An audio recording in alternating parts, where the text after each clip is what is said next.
Maling akala experiences. Ngayong araw mga repa, ikikwento ko sa inyo ang aking mga maling akala moments. Sure ko sa iba dito naranasan na maling akala. Press comment below para malaman ko. Naranasan nyo rin ba to? Yung tipong jackpot na bato pa. Repa, ano yung nabunot mo? Putik. Brand yung cellphone, pre. Oh, paldo-paldo ka dyan, pre, ah. Paldo talaga. Hehe. Yang sa'yo, Erp. Buksan mo nga kung anong laman. Tapos yung pagbukas mo, papel lang pala ang laman. Hanip na yan. Naranasan nyo rin ba to? Yung tipong barbers ang ipapagupit mo, tapos naging kalbo. Hanip. Shoutout sa mga barbero dyan. Please lang, maawa kayo sa amin. Heh.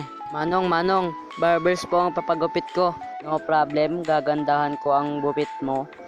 2 hours later.